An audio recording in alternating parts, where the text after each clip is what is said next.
colleagues and friends for many years. When I first went to Newtown in 2010 to visit the Cwmharry compost factory, the people behind the factory at the time were having the idea to have this really dead, sort of like car park, basically, like compressed clay pad behind the building. And they were thinking it would be really nice to use it to start a horticulture project. But they couldn't really imagine how to approach that. And they didn't have a lot of resources to throw at it. And I was planning a PDC at the time.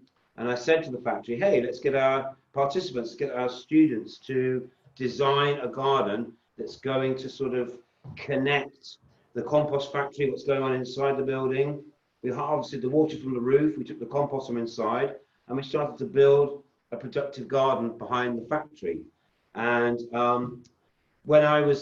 as we were doing our survey, one of the things that we realized was there was somebody running little horticulture courses there, a small horticulture course there, and that was Emma.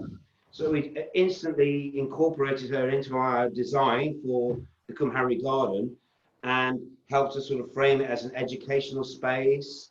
And as we developed the garden, then obviously we could create other yields, other learning and training opportunities from that. So that was the beginning of our sort of productive relationship, wasn't it, Emma, at the Cwmharry garden, which is now 10 years ago, which is slightly scary to know about. And then, in that time, we managed to collaborate on all sorts of different things. So it's really nice to have you here on our PDC. And in the time I've known Emma, she's also moved up from having, I think, about an acre garden to a 5-acre garden. So I've also seen the processes that she's gone through in scaling that up and how her knowledge and skills have sort of expanded through the process. And there you go. That's my introduction. Are you looking ready? I'm going to step back and over to Emma. Thank you. Ash and Elm Horticulture. Thank you, Steve. Hello, everyone. I can't see you on my screen. I can just see my screen. I hope you're having a good design course. So Steve tells me I've got an hour or an hour and a half, and I'm going to talk about the development of our land. Can everyone hear me fine? Can you turn your volume up a bit? Lisa? Can you turn your volume up a bit, Emma? Get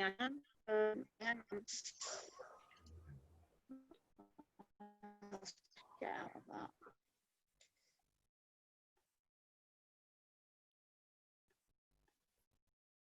How's that? Can you hear me better now? It's a bit better. Yep, lovely.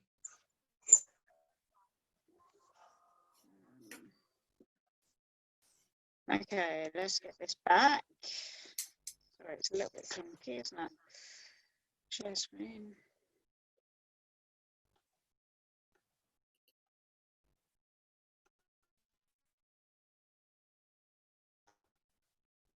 Okay, so yeah, we bought 5 acres of land in September 2011.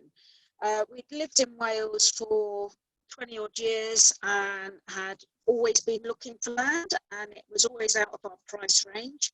And the longer we looked, the more expensive it became. We had rented 1 acre for 15 years nearly, no, 11 years it was. And that was family. But the lease ran out on that, and we just couldn't imagine the thought of starting again on rented land. So we took the decision to remortgage the house to buy land. So it was either not do it at all or you know, bite the bullet and spend a lot of money. So we did that. We didn't get the land cheap. It was quite pricey, but once we bought it, you start paying it off and it becomes a smaller amount of money. So we're still pleased that we did it. But it's a lot of work, 5 acres, to step up from 1 acre. 1 acre was productive, growing fruit and veg and flowers, and the whole lot was in use. When we stepped up to 5 acres, suddenly we had masses of grass, and grass needs something doing to it, and we hadn't had that before. We spent a year buying the land. We actually, we heard we'd lost an acre. We were on our bike, so we cycled up the valley, stopped at every farm and asked every landowner if they'd sell us a bit of land. And it took about a year of negotiating to get the piece of land that we wanted. It was good, south-facing, gentle slope of good growing land.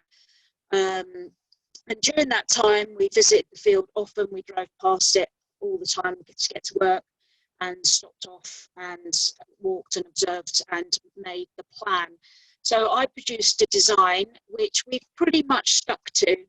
The initial design had right in the middle of the 5 acres and everything going out from that, which you'll have learned through permaculture design is often the way.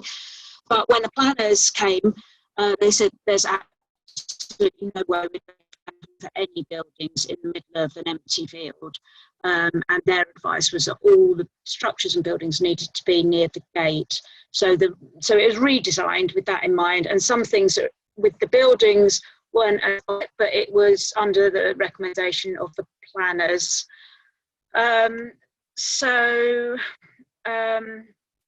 This is what it looked like, was it? So we called it Yellow Field, Kai Velen, and that's Kai Melon, has mutated to Kai Velen. And it was just a sea of buttercup, dandelions, and all the surrounding fields yellow too. We bought it off organic farmers, it being organic for, I'm not sure how, 15, 20 years, and all the fields that surround us are still organic. So we just bought 5 acres within their organic farm, which is really nice to know that we're not surrounded by lots of chemicals. This is the design. It's not a great picture, I'm afraid. I just took a photo of my hand-drawn design, but it shows you the outline of the field, the 5 acres. Basically, I was working on an agroforestry idea. So I don't know if you've discussed that yet with Steve, but you've got forest gardens, which, as the name gardens, and then agroforestry is like a bigger, more commercial version of forest gardens, where you're taking agriculture and forestry and putting them together by using hedgerows as shelter belts. So the whole design was designed with trees and hedges throughout the system. So you can see on the left-hand side, that's the entrance of the field. And the planners wanted us to put the plant on the shed right at the entrance. And we had to convince them to allow us enough room to get a tractor and a truck in. They wanted it right up next to the hedge, and we had to convince them that we needed room to get down there and maintain the hedge. And they insisted the polytunnels went above the shed, which is not what you want, because they don't like polytunnels because they're reflective. So the shed is below it on the south side, but because it's a slight slope, it doesn't really shade the polytunnels. It does mean that the biggest roof for collecting water is below where we need the water, whereas I would have rather had the polytunnels running down the slope to aid with irrigation. And then as we go out from there, you can see the rows of hedgerows running through the field. And the furthest part of the field is the orchard, because the orchard you only maintain a couple of times a year. And although it's lovely to walk through, it's not a high intensity workload. So that was put in the furthest part of the field. And then we've got the top woods up in the top right hand corner. It's just a little bit of land that we decided to leave to rewild on its own and just observe what happened with nature. We did plant a few trees. They were trees that my sons had grown from seed. Mostly they were conkers, because that's all boys want to grow, and a few other bits and pieces. And so we hadn't done any maintenance on that at all until this winter, when we went in and just tidied up some of the trees. And so it's interesting to watch that area and see how the herbage on the ground has changed over time because the grass has never been cut, so it gets long and it falls over and it kills off the undergrowth and things can develop. That's quite a little area. And you can see the big trees along the top on the curve of the road there. That's the nuttery.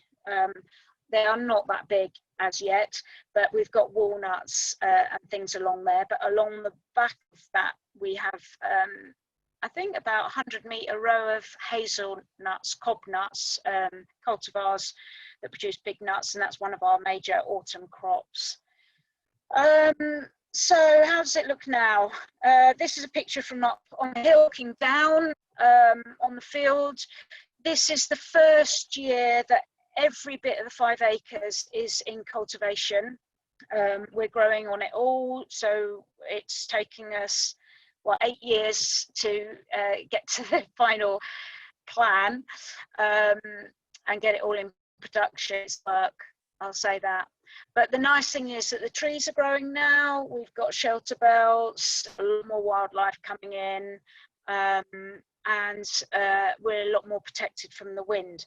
But you can see we're this little island surrounded by the yellow field still. We've managed to get rid of our yellow field and are growing lots of other colours. So where do we start? It's a big empty field, and we did have a field elsewhere, an acre, so we dug up a lot of the perennial plants from there and brought it with us to the new site. So apple trees and raspberries, the whole lot was dug up and brought with us. But where the site is, it's lovely, slightly south, slight slope towards the south facing. But further up the valley is well, it splits into 2 valleys coming from the west, and we get a lot of wind. So creating shelter belts was really important and needed instantly. And in the first few years, we lost a lot of stuff through to wind chill. So we built a lot of dead hedges. 2 sides of the site was surrounded by high 3-metre hedges that were really wide. So we cut them back and created these dead hedge corridors. But also this one, this circular one, first dead hedge, to give us somewhere sheltered to sit, to have a fire, to put the kettle on, to have something to eat. And for the first few years, that was our only shelter. And we'd have tents up if we had volunteer days and woofers working with us, so that we could cook meals and things and get out of the weather. Definitely the first few years we were in the weather a lot. But the night is instantly, it gives somewhere for birds to fly in and come actually in. They're not just on the hedge perimeter. They're coming in, they're pooping all on the ground and fertilizing it. They're bringing in seeds and diversity, and almost instantly we got hedgehogs coming into the field. And the shelter from the wind was huge. It made a massive difference.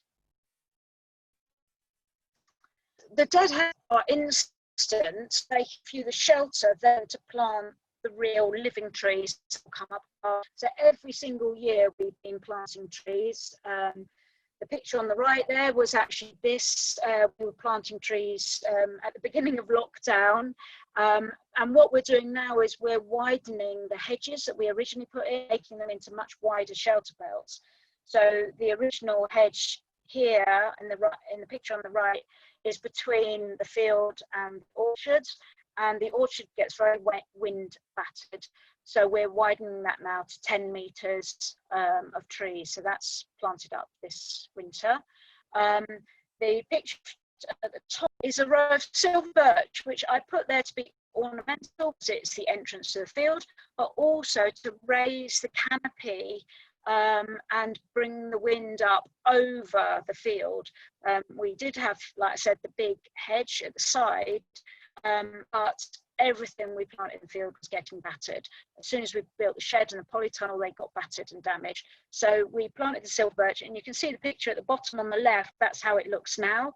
It makes a lovely entrance into the field, and it really has pushed the wind up above the immediate where we've got the buildings. And the picture on the right at the top is our little bit of woodland, which was planted at the bottom of the field to hide our buildings and structures from the footpath that runs the other side of the valley. We're one of the first farms on the River Severn, and it's you know, it is a walker's track, and we were concerned about people seeing what we're doing, but also the planners were as well. And we planted the trees really close together, and the reason for that is it pushes the trees to grow tall and straight very fast, and it's done that. So the last winter we went in and we removed all the lower branches, and now they're going to look like nice little patches of woodland, and we're starting to materials as a harvest so that we can have our own firewood. We bought a big empty field. We spent a year negotiating a ditch so that we had some sort of water source. It is literally it does flow water most of the time. And Steve has bought a PDC course to our field a long time ago now, and we mapped out the drop from there to see if we could use that water. We have put a small pond in near that to tap off the water from there, but it's not enough water for our demands, especially this year. There is no other water source on the site. The other main thing we need is organic, because we're doing horticulture, and we're taking a lot of organic matter from the site by selling the veg. So we need a lot of organic matter to come back in onto the site. And the other thing we don't have is any electric.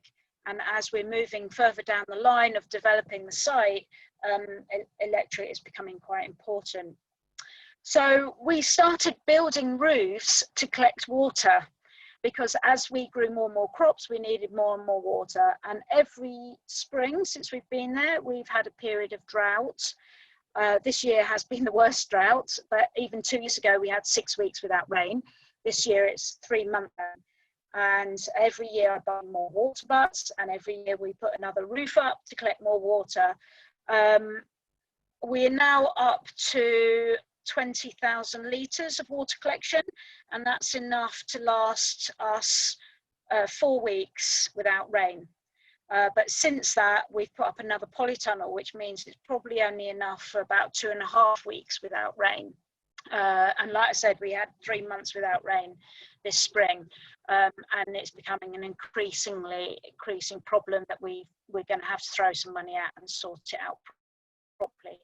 But one of the things I did want to do on site, do the water collection first, because if we connected to mains or borehole or something like that, then the rainwater collection doesn't get sorted. We've done that first. It's been okay for 8 years, but now with the increasing climate change and the increasing amount of crops we've got, we need to sort out some better water. So we're now doing a survey of different options, from connecting to the mains and borehole, ram pump. We've already discounted the taking off from the stream and doing a big pond, because at the time we need water, that wouldn't be there. So that's our big project for this year. The big shed that you can see being built there on the left, we bought on eBay. We knew we were buying the land. We just looked up how much big sheds cost and their money, and then we found one on eBay and bought it. And we went and took it down, which was great, because then we learned how it went together, and then we put it back up a couple of years later once we got permission to do so. We didn't shed because we got fed up of coming in, going covered in mud. So we made our entrance more suitable, with areas to hang coats and things like that. We'll end up covering our caravans because they get wet and horrible over the winter. So we just built more and more roofs and had more and more water containers. Like I say, we're on the site, so we need a lot of organic matter, and you can make as much compost as you like, but if you've got stuff leaving your site, you need a way of making some more. So we do grow green manures, which are a plant that is grown to manure the ground. Leafy crops, you can cut them down, dig them up, and they put more organic matter in. Getting hold of farmyard manure is actually quite difficult, even though we're surrounded by farms. Mainly because farmers are realising the importance of the nutrients, whereas before they were buying chemical nutrients, they now realise the importance of their own mark. So it's quite hard to get enough for the volume we're working on. So we use a lot of grass cuttings. We do have a lot of grass. Now it's not hay, because hay contains seed and that would germinate on your beds. So it's regular grass cuttings where we're cutting paths. Then we're using that as mulch. We use cardboard. We have a few shops in town where they come and deliver cardboard to us. You know, big sheet cardboards from washing machines and freezers are really good. And we are using wood chip. So trying to get hold of more and more wood chip, because that is a very good mulch. It's fast, it's good for beds. And mulch is a material that you put on the surface of the soil, and it has several uses. It can feed the soil if it's a high nutrient mulch, like farmyard manure or chicken manure. It can protect the soil from leaching, from drying out. It can press weeds, and it's generally feeding the soil microorganisms and earthworms and things, and increasing your yield. So this picture on the left at the bottom, I've just taken. We're doing a mulch trial farmers and the Soil Association this year. So we've got 8 25-metre beds that are part of the trial, testing 4 different mulches. On the edge of that picture is a biodegradable plant-based mulch. We've got grass cuttings, we've got wood chip, and then one of the pots will be under green manure. It hasn't germinated yet. And each of those beds has got a temperature gauge under it. It's on a USB stick, so it records the temperature every 30 minutes for 11 months. It's a kale crop. When I finish the bed, I'll take the USB stick out, put it in my computer, and it will be able to tell me the different temperatures of the soil under the different mulches. So that's a really interesting trial for us to look at and see the results from using different mulches. I mentioned electric. We've not really bothered too much with electric. We do have woofers and things that stay down there, and we basically provide torches. We have little solar systems on the different caravans and on the different polytunnels. Each one is an independent system and is very small. Polytunnels, it took a long time to get this going, took a lot of thinking about how to do it, but we didn't have a head of water, we didn't have any pressure. So I got a boat 12-volt pump, which this is a picture of that, and it's linked to a battery, a leisure battery, and that leisure battery is linked to a small solar panel, and that solar panel works well with the battery, doesn't need an inverter or anything. The sizes are linked, and it just trickle charges all the time. And when it's really sunny, I'm using the watering system more, and that's fine because it's topping up the battery. And when it's not sunny, I drink system so much. So it works really quite well. And it's separate and independent to our volunteers who might leave the lights on in the caravan and run their battery flat. And that teaches them very quickly not to leave the light on. So at the moment we've got separate systems, but again, as we're getting bigger, not having electric on site get our hands how we're going to do that, especially if we end up getting a borehole. We'll need electric all the time for that pump.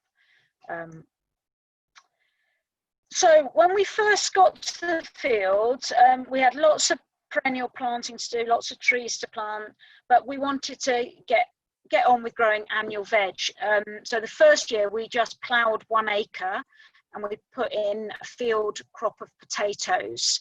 And that was great. We got a good harvest. We did have to dig most of them up by hand. But of course we had nowhere to store it because we had no buildings on site. So it was very quickly trying to get everything in place before the harvest came in. And once we'd done the field crop, we then converted that acre to ridge and furrow permanent annual beds, which are, the idea is that they're minimum digs. So we're mulching the soil to suppress out weeds, trying not to invert the soil too much by rotivating or anything.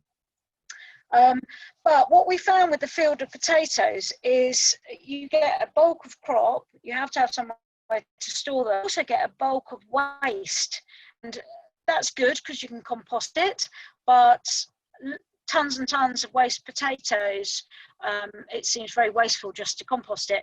So we landed up getting pigs to clear the field and eat the waste potatoes. And we'd been vegetarian for 30 years, so it was a really life-changing choice to do that. And we had to, think about whether or not we could see it through to the end. But we've been living off the land for many years and feeding our family with food we've grown. And there are big hunger actually here. Winters are long and the growing season is short. And when it comes around to January, February, March, there's not a lot to eat from the garden and not a lot left from, and we kept thinking that actually eating meat at that time of year would make more sense and is part of the farm, and having a mixed farm. And so we did land up actually keeping pigs for a good 5 years. We land up breeding pigs, and my husband is an animal lover, hard to get rid of them, to make most of them, because you have to get rid of them at the right time, rather than overfeed them. But we bred coonies, which are grass feeders, so they don't dig up the ground, which meant that we could strip graze them through the orchard, and we moved them every couple of days with electric fencing. They were very happy, and by the end we had 70 customers, so when pigs were getting ready for market, we just sent out the email to our 70 customers, see who would want it, and then send the pigs off. And it worked very well, and they did up all the weeds and ate all the waste products and produced us a crop of meat. But neither of us eat meat. They're very lovely, intelligent creatures, so it's very hard to do. And a year and a half ago, we were desperate for a day off, having not had a day off for many years since buying the field, and we decided to animals. So we got rid of all the chickens and the ducks and the pigs, and since then we've done more and more horticulture. So the whole 5 acres is now horticulture. I'm cute, very, very friendly. So with our line, we pretty much have stuck to the design, but one variation was having pigs. That was never on the plan.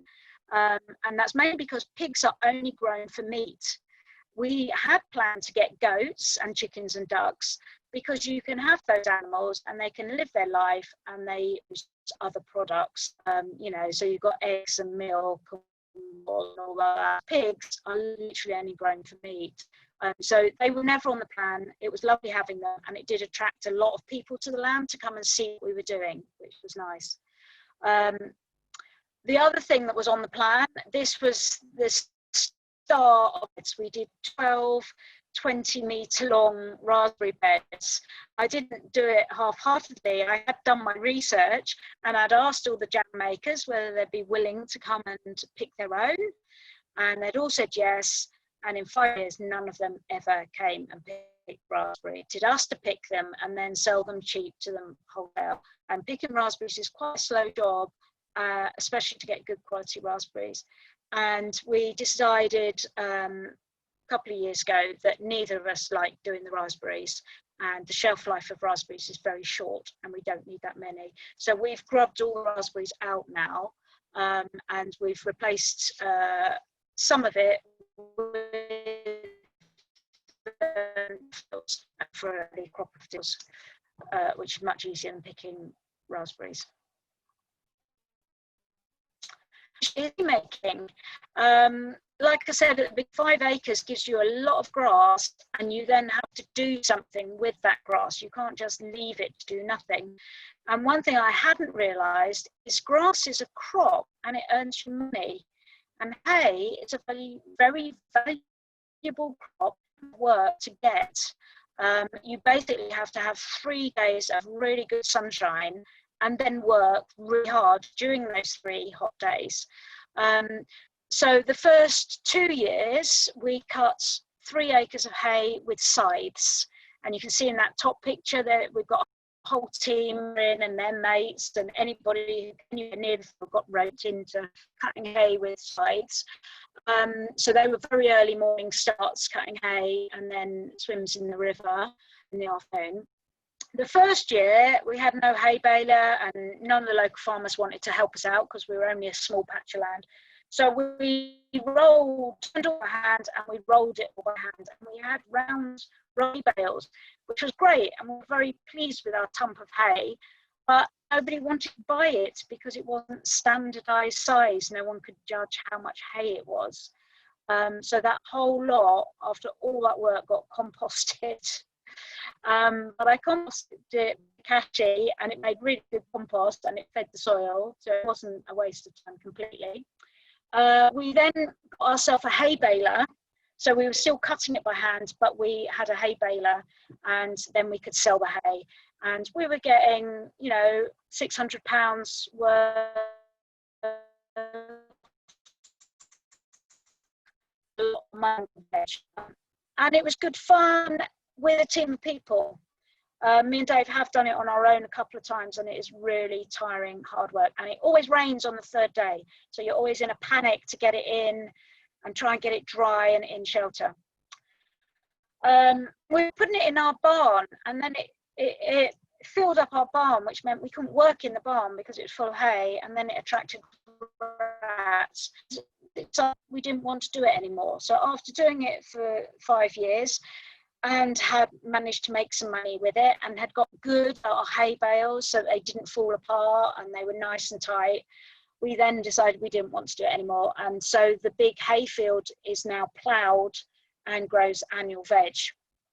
So for the last 3 years, we've been growing veg rather than hay. It is much more work, but you're doing that work on rainy, dull days rather than the best 3 days of summer. So what we've done, part of the design, part of the thinking, was a diversity of income. So we started by doing everything really, because we were coming from a self-sufficiency ideal, but obviously 5 acres is much bigger than we need for just me and my husband now. But we have for the year different harvests. So we start the spring with daffodils right after Christmas. From January we start cutting daffodils right up until April. We have lots of herbs, lots of salad bags. We have the nursery plants that take us right the way through spring. I used to do lots of ornamentals and things and flowers, but now I just do the veg plants because it's very short-lived. We grow the veg plants, and then by the end of June they're finished. I don't have to water them anymore or look after them. We do the and then into the elderflower cordial, which I've just finished making. We do 600 bottles of that a year. Strawberries are just coming now. Cut flowers I have all year round, but only a glut of them in summer. Vegetables. Our orchard isn't the most productive orchard. We do 50 trees, but it's wind blasted. So even though it's now 8 years old, we've still not had a massive crop from it, which is why we're planting that big 10-metre shelter belt. We do get a good crop of nuts, hazelnuts. We collect, I don't know, 30, 40 kilos of nuts. And then I do all the Christmas decorations and Christmas wreaths.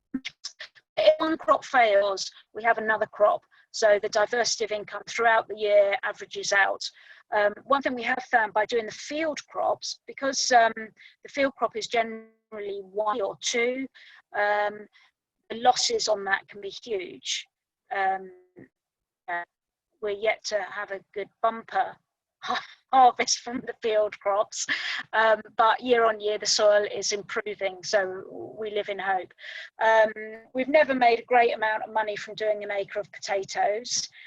We did an acre of onions and leeks on the really dry year 2 years ago, and everything frazzled and dried, and we had no irrigation, we ran out of water, so we weren't quite ready to do that. So yeah, on the this year it's been planted with brassicas, so it's mainly kale and squashes, so half of it will be squashes.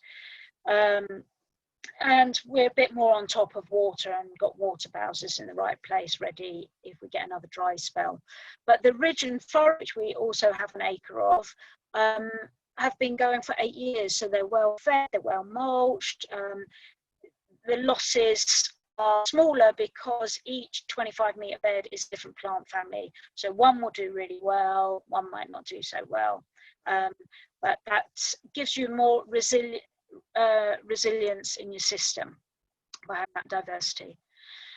We do lots and lots of, and I'm doing more and more flowers, and actually I really enjoy doing now. So at some point we'll probably rein back the annual veg and just concentrate on the flowers. But the florist in Ladloy shut 2 years ago, and I built my flower business up alongside her business. So then I started selling at the markets and selling direct. But now most of my flowers go over to Machynlleth, where there's a very good florist over there using just local and UK flowers.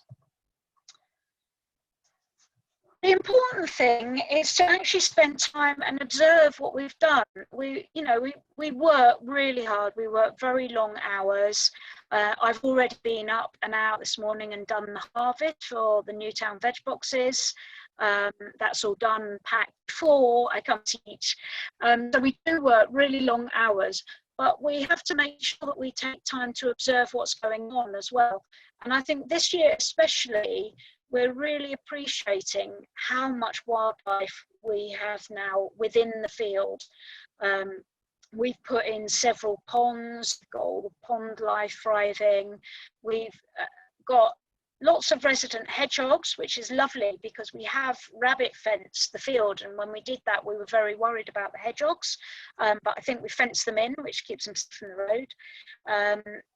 We last week found that we've got owls for the first time in our owl box. So we've got 5 barn owls.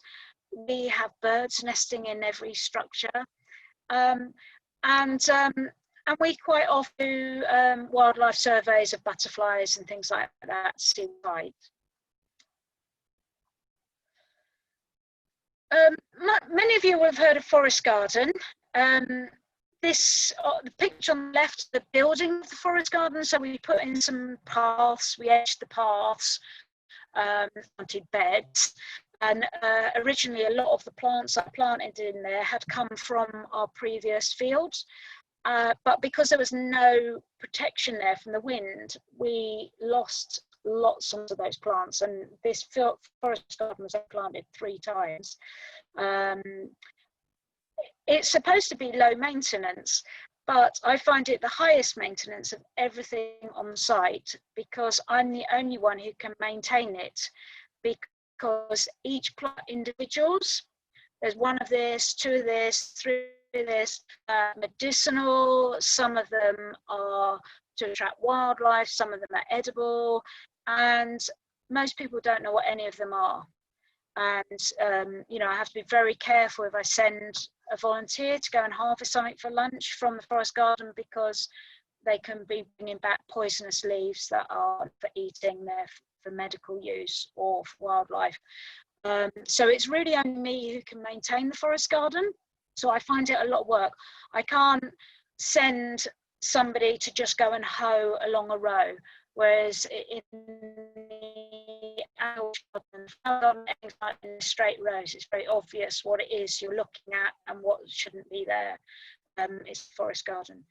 But you can see how it's grown up and developed, and it's a little mini forest garden now. This is the cut flower garden, which I've got raised beds for, and so he would get involved in helping us, but he wouldn't, but he didn't mind doing some carpentry. So he beds just to stop arguments. And it's quite nice having some raised beds. It's quite an ornamental part of the garden, and I like working in there.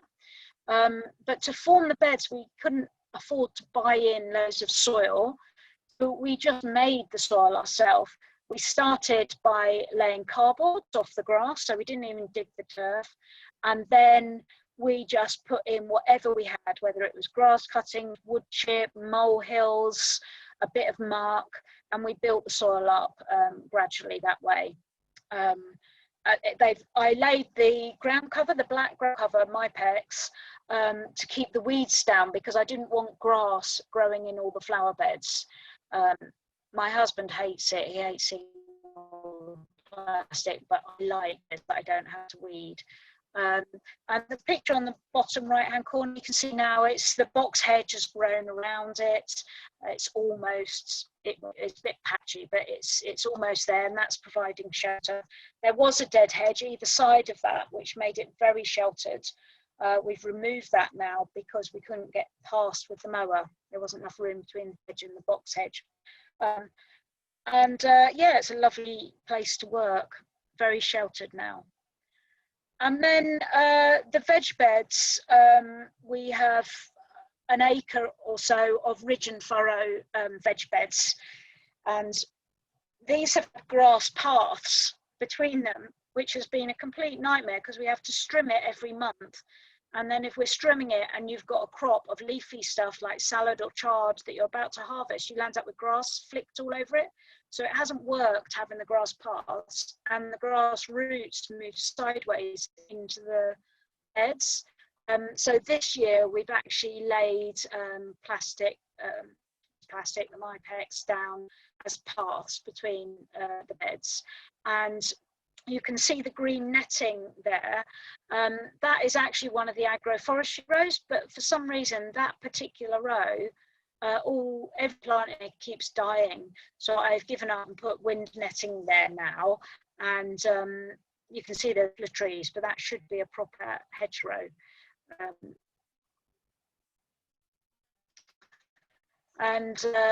Yeah, you can see the grass paths there. That's now, we've got rid of the grass paths, and it's got permanent plastic laid down the paths, which has cut down the maintenance massively this year, which is great, because it's been a lot of work this year managing all the plots and all the watering, because I've spent years teaching horticulture in Wales and telling people, oh, you don't have to water outdoor crops in Wales.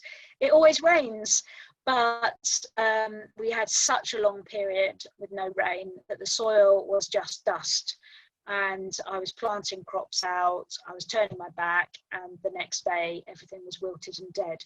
So we really struggled with the water this year, and for at least a month all I did was water.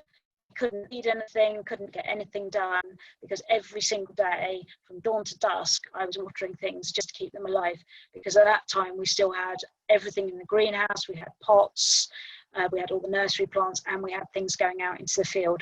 So this is why I say this is our mission now for this next coming year, is to store a proper water source, and and ways of irrigating not only the indoor protected cropping space, but also the field crops as well. So this is the entrance to our field.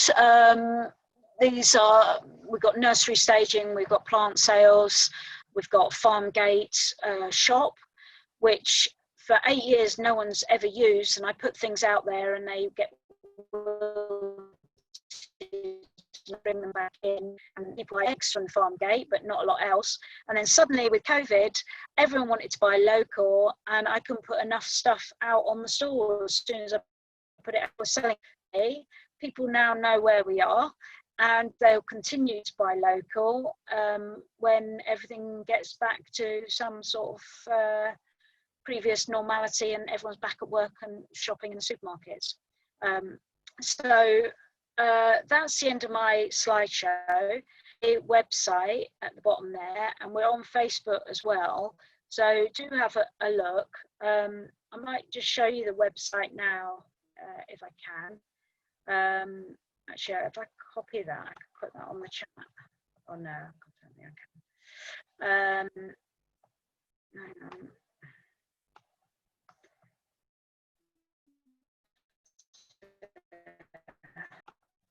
Bear with me a moment. Have I stopped sharing? It's still there you go. Yeah. It's back. So I don't know if we've got time for some questions.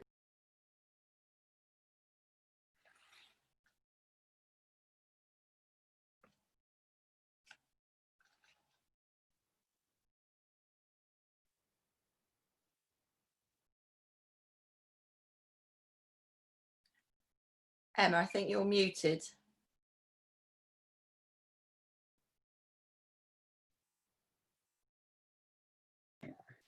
Can you hear me now?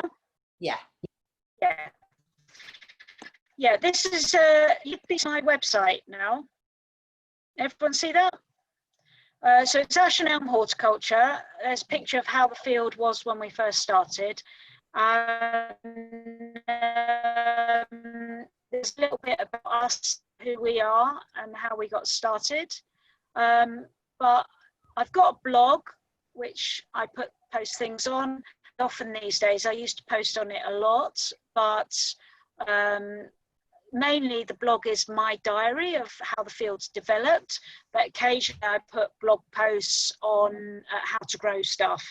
Especially during COVID, lots of people wanted to know how to grow stuff, so there's quite a few more recent blogs on you know, how to grow something like that. Then I've got my flower page. Like I say, we do lots and lots of flowers. We do weddings, we do funerals, and that is definitely the growing part of our business. It says shop, but there are no online sales as yet on the website. But you can always contact us if you want anything. So I'd like to throw it open now, and you know, ask me questions. I'm sure there's loads I've got to mention. Oh, I can see you all now. That's nice. Hello, everyone. If I just jump in a second and just say, firstly, thank you, Emma. That's really, really interesting and fascinating.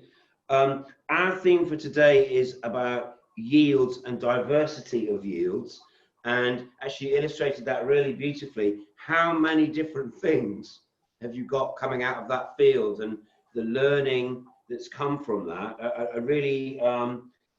Your presentation is really insightful of all the, you know, the many obstacles that you've faced and the way that you've sort of woven your way around those and responded to them in different ways. I think that's and also just to kind of remind everybody that your sort of principal income or activity, and throughout certainly the first 5 or 6 years that we were working together, was very much the horticulture teaching and education, and to think how much doing the field, how much that you've learned and how much it's informed you. And of course you've done your masters as well, haven't you, in organic horticulture as well, so there's an enormous amount of knowledge there. And I thought it was particularly interesting that you're doing the research and the, you know, data logging, the impact of different mulches. And I know that you did a lot of research into blight resistant potato varieties as well. So I'm just sort of mentioning all those things to highlight our theme of the day, really, which is just how many different yields you've managed to extract from your work, from the land, and the things that you've been doing. Yeah, I think that's right. For me, the research and the observation is really important. And because I'm teaching, obviously I need to try different things out so I can inform my students. But that it's that makes it interesting for me. And you become a better gardener by observing what you're doing and recording your results. And you can't really, unless you do comparison trials, you don't know whether one thing's better or not, because different years you'll get different yields from things. Yes. But yeah, so my master's was in sustainable food production. So it was actually looking at world food systems and how to feed a population across the world. And after years of sort of living off very locally and self-sufficient, it was interesting to do a course like that was looking outward, not just this country, but in starving countries and different climates. And I still came back to thinking that for food resilience and food security, we need to be producing more of our own food closer to home. And although it may be cheaper to get food from further afield, you know, like tomatoes grow better in Spain than they do here, we don't know what's going to happen in Spain. So we still need to have some food locally. And that's why it's important for me to be growing on the scale we're growing, particularly here in Mid Wales, because there aren't many veg growers in this area. And there's many reasons for that. It's not the best climate to grow veg. Our summer is very short. We have very cold winters. We have lots of rain. The soil is very heavy, but we can produce good food. Yeah. And at times like we've had recently with the lockdown, suddenly it becomes very, very important. And the work we did together, Steve, with the community gardening, I think that's where a lot of food can be grown around our towns, in our communities, especially the food that wilts quickly. You know, all the leafy vegetables that doesn't have a long shelf life, all the soft fruit that is just absolutely amazing and tasty just to pick straight off the plant. Yeah. Really good point there. And I will be presenting about the sort of Cwmharri and the Cultivate experience that we had when we worked together. And I really want to reinforce that was how much potential I think there is to coordinate community activities in a way in which you create a lot of food almost as a byproduct of caring for people and educating for people, interacting with people. There's so many socially excluded people, whether just through unemployment or illness or maybe behavioral problems or learning differences. And horticulture is just an amazing way to involve those people back in productive activities. So we're talking about getting the highest value yield out of a system, and sometimes the healing, the therapy, the learning, and maybe you know, thinking about your master's degree as well, the learning. All of those things are very high value yields, which also come with lots of kale and calabrese and currants, you know, all that stuff. Yeah. Yeah. Emma, hi. I'm Paul. I'm helping Steve out with the video side of things here, but I've got a question for you about your mulching. Where did you get your ideas for mulching from? What did you use? I saw some of the video, but I'm just interested in what you used. Well, a lot of people are using municipal green waste. If you live somewhere that makes it, it's very, very cheap. But for me, the nearest one is Shrewsbury or right down near Cardigan. And it's not cheap for me to buy that in. unfortunately, couldn't marry who me and Steve used to work for. Used to make loads of really high in nutrients and great stuff, but that's not happening now. So that wasn't something I could tap into. So when we started, we were getting a lot of horse muck, and we were having to go with a trailer, dig it out of a pile into a trailer, and then dig it off the trailer on we wanted it. And it was a lot of work. It was hot and smelly and backbreaking. And as our production has gone up and up, there's no physical way we have the time or energy to do that anymore. And so we end up looking around places where they had muck piles that we could to go and pick up for us. So we pay a contractor. And now yeah. You say the last 10 seconds again, you dropped out. Yeah, we pay a contractor with a tractor and a big trailer to go and pick us up muck. But obviously those muck heaps have to be accessible. And now the contractor knows that we want muck and organic matter, and so he looks out for us as well. And we're having to increasingly spend more and more money buying in muck.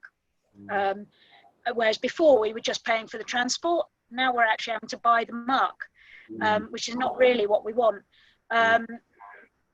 So you do have to be careful where you're getting your muck from. Organic farms don't really give it away because they're reusing it, and if you're getting it from non-organic sources, you want to trust that they're not buying in straw that might have nasty chemicals in it, or long-lasting chemicals. Then we started realizing that we had a lot of grass cuttings, because even though we were cutting hay in the field, we mow the grass path. We mow the grass path coming into the field, we mow grass paths around the area, and that produces a lot of grass cuttings. And one thing that me and together when we were at the Cultivate Community Garden was we were making potting compost from grass cuttings and paper, and we were using tree. So basically, I haven't got the time to be making grass cutting and paper compost, because when Steve were doing it, we were turning the heap every week and making very quick compost. I haven't got time for more work. So what I started doing was making it directly on the beds. So I'd moved the board, and I especially used this in the forest garden when we were trying to develop that, and around trees and bigger stuff. But I've used it in amongst the kale and the squashes as well. So blanket the ground out with cardboard, nice big pieces that aren't going to blow away, and then put the grass cuttings on top of that. And then you've got the nice balance of carbon and nitrogen on the soil. And I find it works for about 3 months. And after 3 months, the big thuggish weeds like docks, then you need to go over and do it again. But I've made some beautiful soil by mulching with that. And that's the main reason why I wanted to do this trial on the mulches, because nobody else is using cardboard and grass cutting on a commercial scale as a mulch. Whereas a lot of people now are using the wood chip. For years and years, we were told wood chip took nitrogen out of the soil to break it down.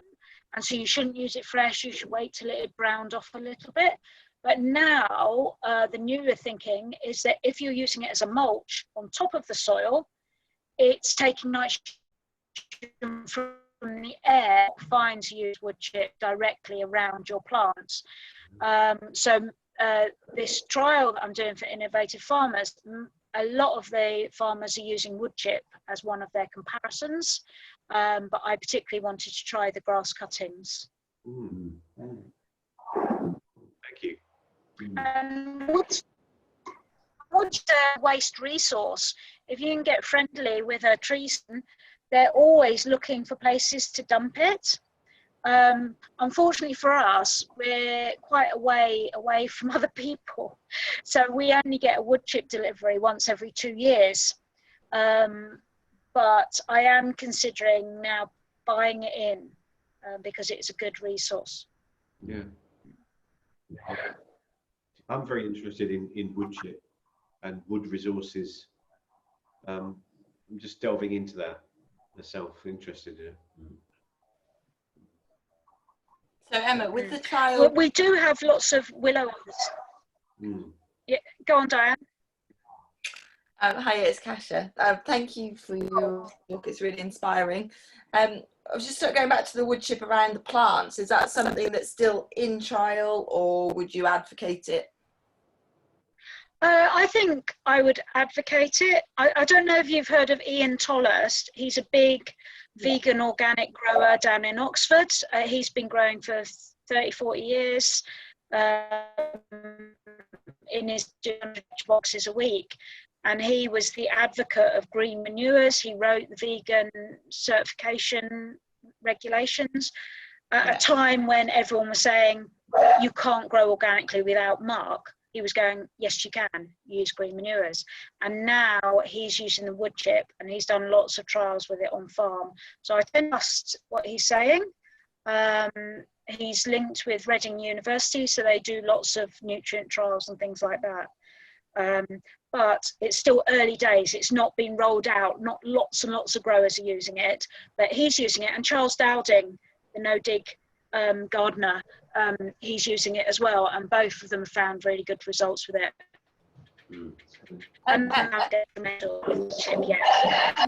Have you tried just with the grassland you had? Did you ever try sort of just direct drilling, like sort of, I don't know, sort of cutting it really, really short and then planting straight into the sward? We haven't got the machinery to do that. You can get some things. I mean, we've never imagined we would need a tractor. I didn't do the design with tractor in mind. Luckily, I did leave room for a tractor to get round the site just in case we needed a tractor on site. But we've now bought a tractor. We bought the hay baler, but every single bit of kit you buy is several £100, and that just does one job. And so on a small scale, it's very expensive to get that machinery in. But there are some really good machinery for oversowing directly into the sward now. The main thing, I mean, we could have done it by hand, but you'll be chiseling away. The main problem we've got is our soil is very heavy clay, so it's quite hard work. If you were on a line, it's easier to do that by hand. Whereas we find we do need to break the soil up a little bit to be able to work it by hand. Yeah. Thank you. But saying that, you know, a lot of the areas where I'm planting trees, we literally dig a hole and plant it. And increasingly, you know, my training originally was you dig a big hole and you put in loads of organic matter and blah, blah, blah. Increasingly, because of time more than anything, we're not doing that. We accept some losses and we just shove things in really quick and then mulch on top because it's quick to do that. We just, you know, we literally do a slick cut, bung it in there and then mulch organic matter on top. And it's got two chances. Obviously, if I've experienced a tree, which I have got a few of, then we do give it a little bit more attention. Yeah. Can I just ask a little question about Who's speaking? Who's that? Diana? Yeah, sorry, yeah. You mentioned that you've got hazelnuts and cobnuts. So we've got quite a few hazel trees around our border, but we've yet to get a single hazelnut from them because the squirrels get there first. Now, I'm happy to share with nature, that's fine, but they don't share back. How do you get your yield of hazelnuts? Well, to a design point, squirrels jump quite a long way from hedges. So you really want your nut trees quite a long way from other things, so that you're not making a corridor, so they're not getting to it very easily. Although saying that, ours runs parallel to our hedge and they can easily get to it. The other thing is you have to be as wily as a squirrel, and they're watching it 24/7 and waiting for the nuts to become ready. and you have to do the same. And you pick them green, you're not waiting till they go brown. So I think we harvest, I want to say second week of September, but I'm not sure. It's my husband's job, so that does the nuts. But he keeps an eye on it, and he, from probably end of August, he's checking them every day, and he'll take a nut off and test it. But you're collecting them green, so they're white when you collect them, but you just want to make sure they're full. And then he just goes, right, today's the day, and we stop everything else that we're doing and harvest all the nuts. Because when he said, okay, we'll pick them this weekend, we've lost them lot.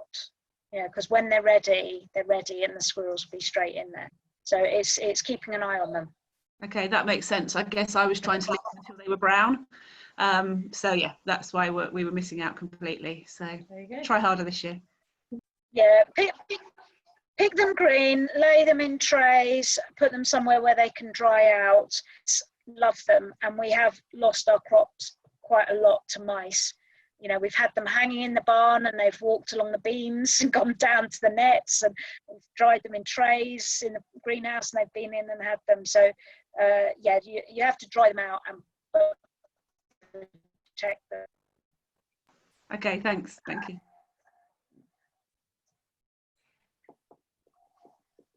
Emma?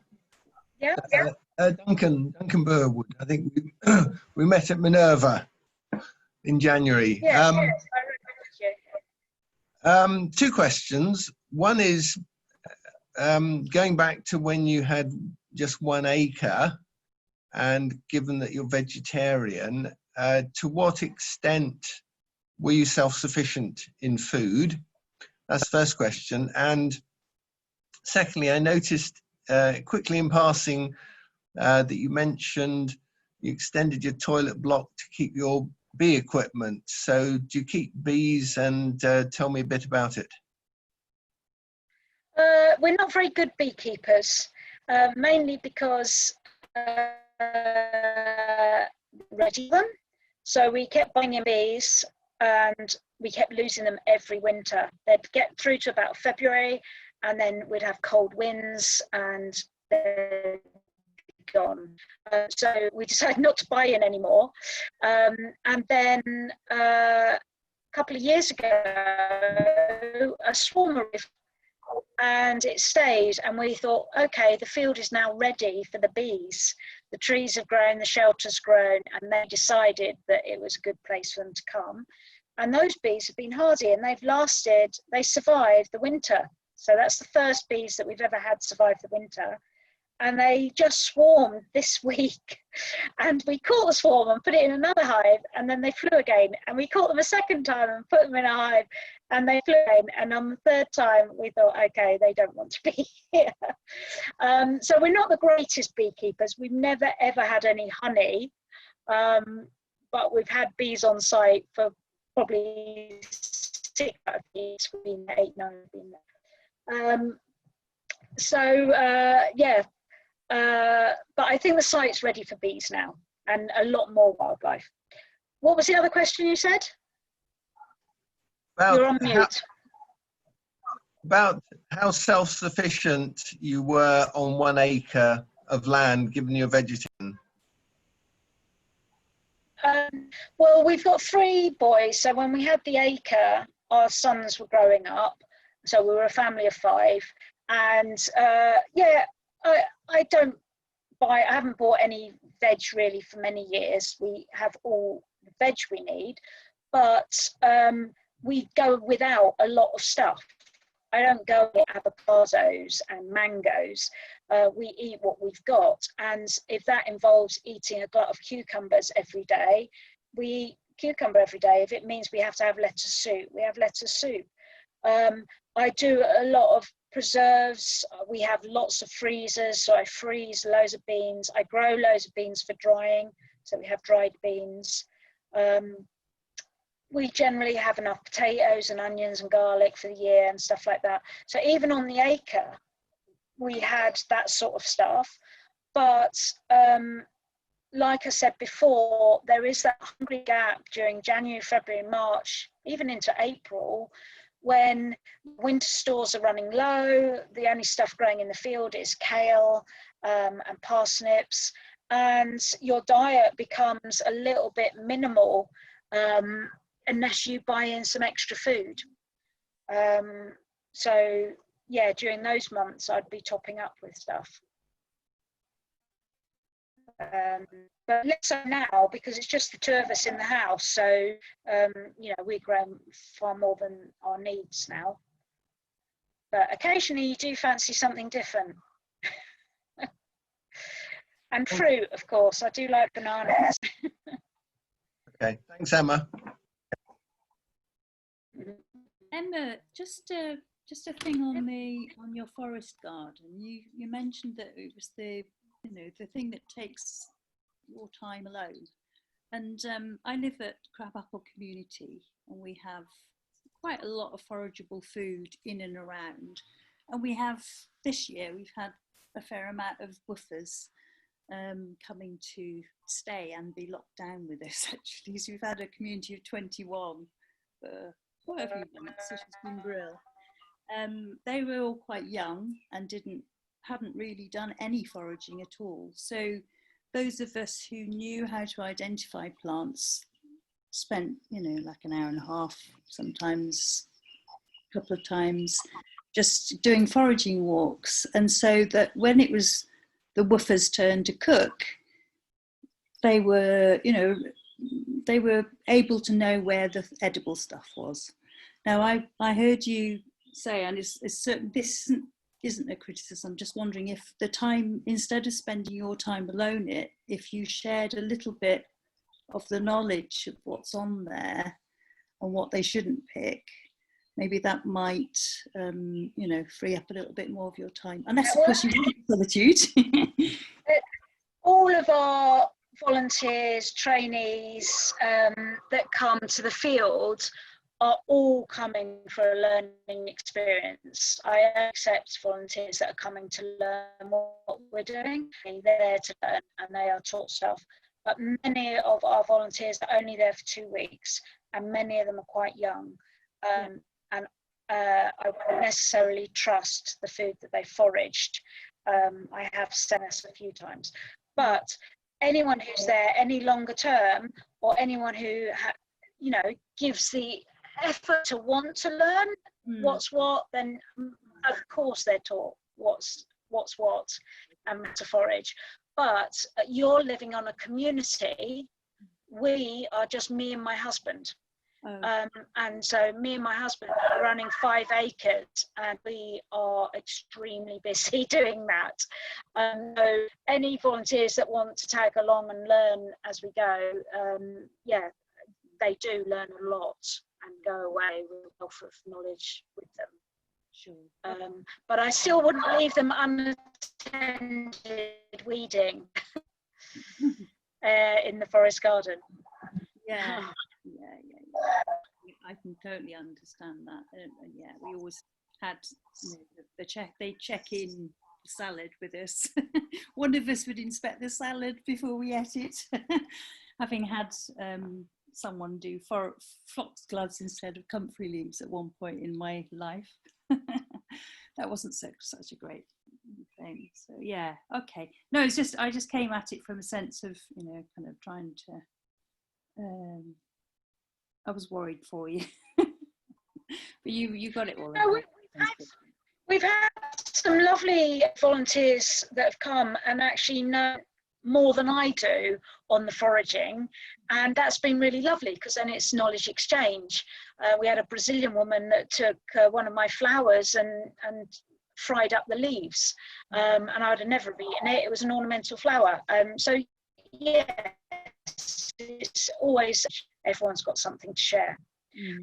Steve, my computer's just said it's low in battery, which it shouldn't be. It's been on charge all night. I'm just going to run off and get the plug. So I'll only be a couple of minutes. Sure. We can just fill in a little bit while you're doing that. And here's just, a thought. Some of the things that you've touched on has fired off a lot of thoughts in my mind. So one of the things, when we started the Cultivate project that Emma and I worked on together, we looked at the figures for Powys. Powys is a farming county. It's very rural. Of the food that we eat in Powys, only 2% of it is produced inside the county. It's just a staggering statistic. And that's because basically we have a monoculture of meat and milk, and nearly all of that is exported. And not only that, it's nearly all of that as well as processed outside of the county and re-imported back in again. So milk does quite a long journey from farm to pasteurizing to bottling and then coming back to market again. And we looked into it even further, and then we discovered that of the fruit and veg that's eaten within Powys, it's 0.2%, or I don't know, it's less than 1%. So that was also made us think is that there's a huge opportunity. We're never going to be self-sufficient in that way, but there's an enormous opportunity to do. We can do better than 2%. Again, that kind of underlies the degree of the lack of resilience in the system. When, say, even the food products that we are producing within Powys generally have to go outside the county to be processed and then re-imported again. There's a lot of lessons there. And also, just thinking, another thing I was thinking, Emma, we'll bring back on, but is, I mean, yeah, I've just seen you and Dave work so hard over so many years because, and in part, it's because you're a little bit more remote. You're sort of outside of, Llanidloes is not the biggest city in the world, and you're a few miles out from there even as well. And it's just that constant sort of work to bring in people and resources as well. And because you're pioneering, you're out there sort of on this leading edge, starting off all of these processes. So, a lot of respect for you for doing all of that. But that explains also some of the challenges that you've had because you're breaking new ground out there on the, on this pioneering leading edge. So I think a lot of respect for that, but also that's part of what, has added to the total challenge. And my question, just before I hand it back to you, Emma, was, Duncan asked you about your sustainability. I was also interested to think about the incomes. You've mentioned spending quite a lot of money on importing materials, on tools and machines. Have you really done some hard analysis on the finances? I certainly have. Definitely in the last, so our aim was to just build our lifetime's dream. We'd been wanting this land, we'd been wanting this life, and then we had to grab it quickly before we were too old to do it. I do slightly regret not starting it in my 20s or 30s because we're feeling old and tired now. We set it up and thinking 5 years of building it up and then it will start to make money and everything will be in place. Well, we're actually at year 9 now, and everything's in place, and we got 5 acres in production. So that feels really good. Probably in year 5 we started breaking even. So we weren't spending more than we were earning, but as yet, even now, we still haven't paid ourselves a wage from doing the field. It still is only just breaking even, and that's because we keep spending money on it. We keep planting new trees and we keep doing this, and my whole month's earnings for May I spent on irrigation pipe because I needed it. And I could have done without it, but I was killing myself with the amount of time I was watering cans. So I invested the money in irrigation pipes. So it's constantly a constant cycle of putting more and more money in it. And we're now looking at probably about £10,000 to put some water on the site.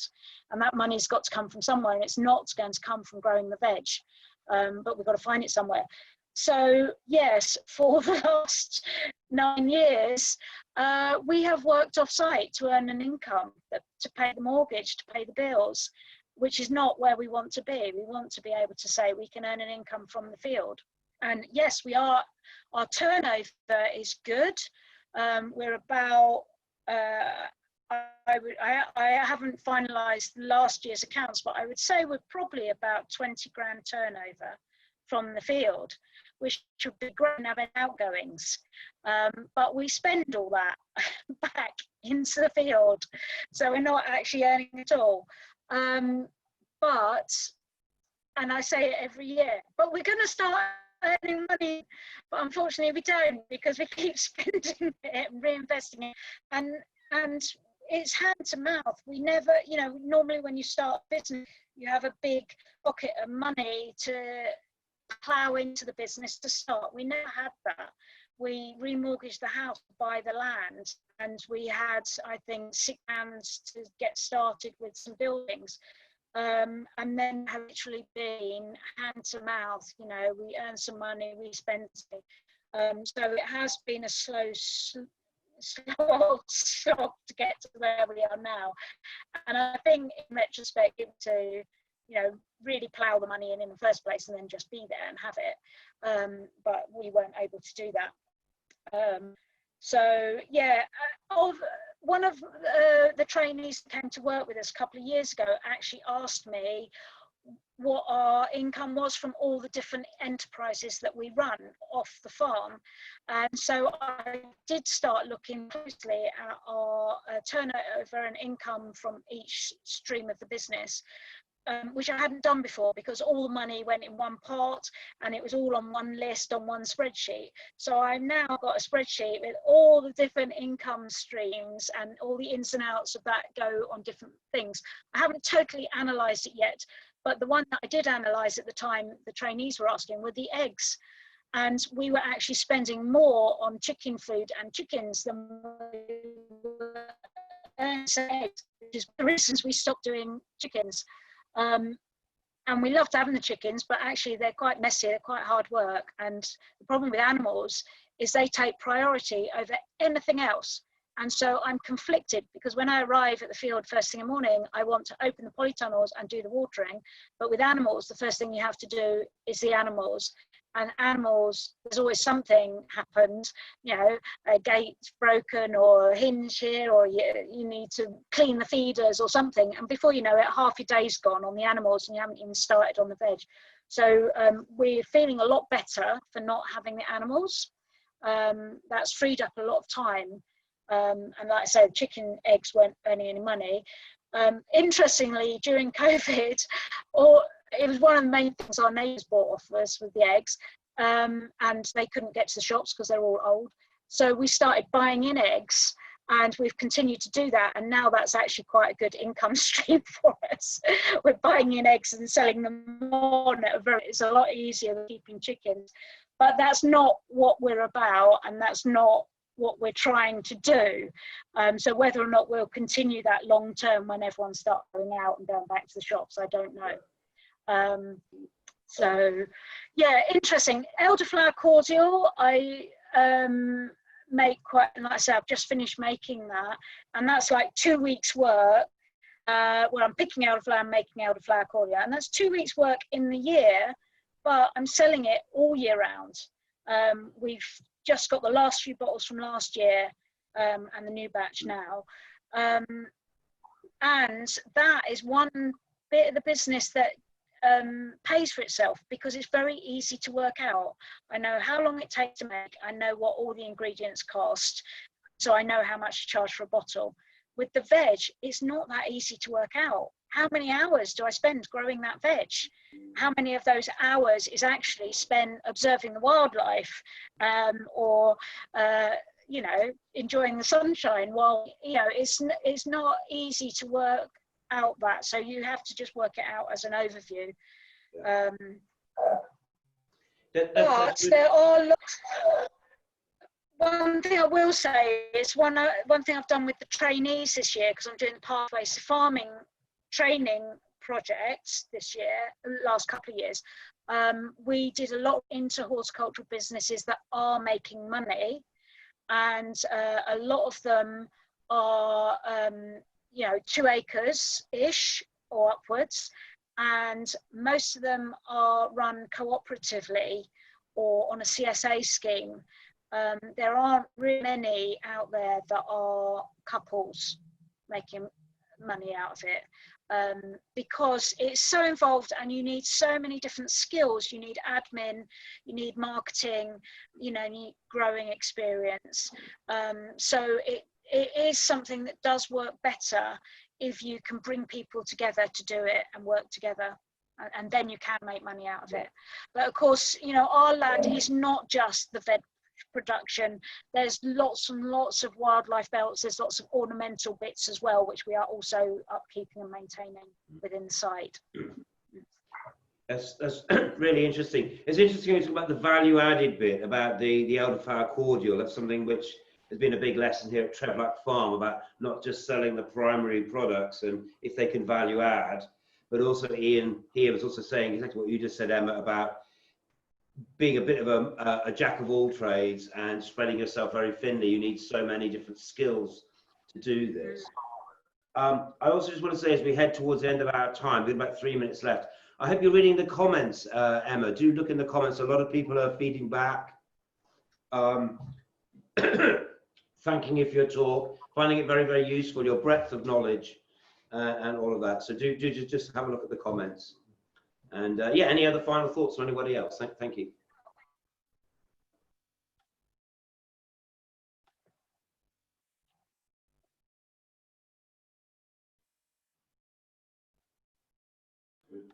Yeah, it's been a really, really, really interesting overview, and that's sort of really what I asked you for is what you've given us is that sort of the strategy, the learning, because you've been on this very special journey, and I also think that the real value of what you've achieved over the last 9 years is that knowledge and learning, and if there's any way through Sector 39, through our Permaculture Academy that we're developing, we can help you, you know, share that knowledge more broadly and widely, then you know, we're very keen to collaborate with you on that. And it's really, I've really missed not working with you over the last few years, and having that sort of, I'm constantly quoting to you all the time to people around, well, Emma would have said this and Emma says that. So it's nice to get an update on some of that as well. So